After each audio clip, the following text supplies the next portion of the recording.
My friend, D minor 11, it's not so hard, don't be scared. When we play a D minor, there are three super duper important notes. It's the 1, the 3, and the 5. In fact, every chord has a 1, 3, 5. It just happens this has a 1 flat 3, 5. So when we play an F as the minor third, opposed to when we have an F sharp in the key of D major, D minor, located relatively in the key of F major, G minor, A minor, B flat major, C major, D minor is the relative minor of F, meaning they share a key signature. Because when we play D, it has two sharps, F sharp and C sharp.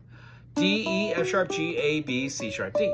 So when we flatten the 3 and get an F, we flatten the 5 and we get the B flat, and then we flatten the 6 from C sharp to C. We get all the notes necessary to give us a natural minor. Now, when we play the 11, anything past that 7, 1, 2, 3, 4, 5, 6, 7, 8, 9, 10, 11. So whatever note is the 4 in your normal 7 notes, diatonically, is the 7th. It's just above the octave. So when we have something along the lines of like, what key you in? What am I talking about? D? Here we go. D major, can you hear it? Now hear the tonality when we take the 3rd and we flatten it to an F. We take the A, and we keep it there. We flatten that B flat, and then we flatten that C to a C natural. We get D, E, F. G, A, B flat, C, and D. That gives us natural minor. So the 11th, of course, 1, 2, 3, 4 is the G. Well, if we add that G back into our D minor, we get a D minor 11. Here we go. So what we're going to do is we're going to just put a finger down on the F, the D right here, keep the G open and keep the A open. Oh, gorgeous, isn't it? Think about it.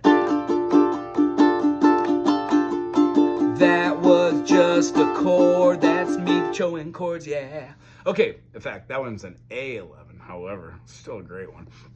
All right, D minor 11, let's move up to the 3rd fret.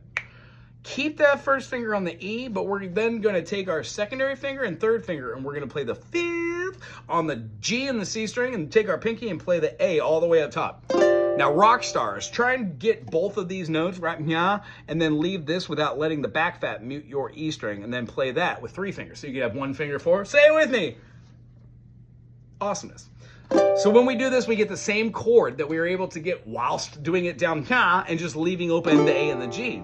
Pretty cool, eh? And then the last one we're gonna do, go to the 7th fret, bar it on up with a full bar, and then rather than doing a partial bar for like a minor 7, flat 5, or a minor major, do just a half bar, getting only the A and the E. Isn't that great? So you just saw 3 ways to play all those notes, and the only thing we need to see here is this.